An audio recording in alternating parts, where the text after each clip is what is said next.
খুবই অল্প টাকার ভিতরে আনাইতার জন্য দুইটা জাম্পস্যুট ড্রেস বানালাম। আনাইতা তো খুবই এক্সাইটেড নতুন জামা পেয়ে, আর সেই জামা পরে খুব সুন্দরভাবে মডেলিংদের মতন করে কিছুটা হাঁটলো। হ্যালো এভরিওয়ান, আসসালামু আলাইকুম, সবাই কেমন আছেন? এই ড্রেসগুলো কোথা থেকে বানালাম, কতটুকু সিট লাগলো, কত টাকা পড়ছে, কোথা থেকে কিনছি, আজকে সম্পূর্ণ ভিডিও দেখলে বুঝতে পারবেন। সো এই গাছগুলো কিন্তু আমার আফুর গাছ, অযত্নে পড়ে থাকলে যা হয়ে থাকে, ফুলের থেকে ঘাস বেশি। যাই হোক, এখানে আমার বারবি ডলটা কিছু মডেলিং করার জন্য চলে আসছে খালামণির হাত ধরে। প্রথমে বলি, আনাহিতার গায়ে যে ড্রেসটা দেখতে পাচ্ছেন, এটা কিন্তু আমার ঈদের কেনা একটা ড্রেস। এই ড্রেসটা আমার খুবই একটা পছন্দের ড্রেস, আর এটা পরালে আনাহিতাকে খুব বারবি ডল মনে হয়। সো এটা পরাই প্রথমে তাকে একটু সুন্দর করে হাঁটালাম আর একটু ভিডিও নিলাম। আমি মনে করছি আনাহিতাকে যদি একটু পুতুলের মতন ঘোরানো যেত তাহলে কেমন হতো। তো এখানে হেল্প করছিল তার খালামণি, আর আনাহিতা খুবই এনজয় করছিল। ও পাশে তার আপু দাঁড়িয়েছিল। আপুর আবার এইসব কিছুই ভালো লাগে না। আজকে যে ড্রেসগুলো পরানো হবে, এই সব ড্রেস কিন্তু তার খালামণির কাছ থেকে বানানো। শুধু ছোটদের না, বড়দের ড্রেসও বানানো হয়। তার খালামণির হাত এক কথায় বলতে গেলে খুবই অসাধারণ। সে নিজেই ডিজাইনার, নিজেই টেইলার্স, নিজেই সবকিছু। আনাহিতার এই পরা ড্রেসগুলো যদি কারোর ভালো লেগে থাকে আর কেউ যদি তার বেবির জন্য বানাতে চান, তাহলে আমার কমেন্টে এসে যোগাযোগ করতে পারবেন।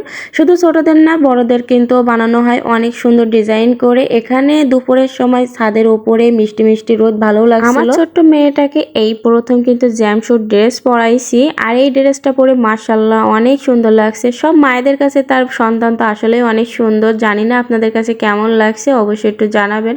এখানে কিন্তু তার খালামণি অনেক হেল্প করেছিল, কারণ আমার কথা অনেক দিনের একটা স্বপ্ন আপনাদের সাথে শেয়ার করি। আমার ফার্স্ট টাইম যখন শুনছিলাম যে আমার মেয়ে বেবি হবে, তখন থেকেই আমার মনে মনে একটাই স্বপ্ন ছিল, যদি মেয়ে বেবি হয় তাহলে আমি যে ড্রেসটা বানাবো সেম ড্রেস আমার মেয়েটাকেও বানিয়ে দেব, আর দুজন একই রকম ড্রেস একই রকম সাজগোজ করার চেষ্টা করব। আর তখন থেকে ইচ্ছা হতো যদি ব্লগ করি তাহলে একই রকম ড্রেস পরারই চেষ্টা করব। তো সেই স্বপ্নটা একটু একটু করে পূরণ হচ্ছে। প্রথম ড্রেসেই আনাইতে এত সুন্দরভাবে হাঁটছে যে আমরা পুরাই অবাক হয়ে গেছি। আমরা বিশ্বাসই করতে পারছিলাম না যে এত সুন্দরভাবে হাঁটছে কিভাবে। আমরা যেভাবে শেখাচ্ছিলাম আনাইতা সেভাবেই হাঁটার চেষ্টা করছিল। সো আমার এই ছোট্ট মডেলিংটা কেমন লাগছে। 2 নম্বর ড্রেস পরানো কমপ্লিট। এইবার কিন্তু দৌড় দিয়ে তার জায়গা মতন চলে যাবে, কারণ সেও জেনে গেছে কোথায় গেলে আমার মডেলিং করাটা শুরু হবে।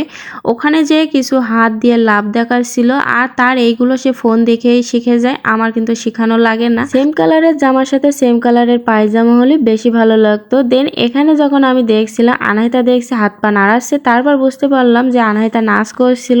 তার এই এত সুন্দর নাচ দেখে কিন্তু আমি পুরাই অবাক হয়ে গেছি। আপুও হাসছিল, আমিও হাসছিলাম। এটা আবার কোথা থেকে শিখছে। আনাহিতা 3 নম্বর ড্রেস পরানো কমপ্লিট। আর এই যে ড্রেসগুলো দেখতে পাচ্ছেন, এগুলো হলো ডাবল জর্জেটের সিট। আর এই সিটটা হলো 1 গজ করে লাগছিল, আর 1 গজ সিটের দাম ছিল 250 টাকা।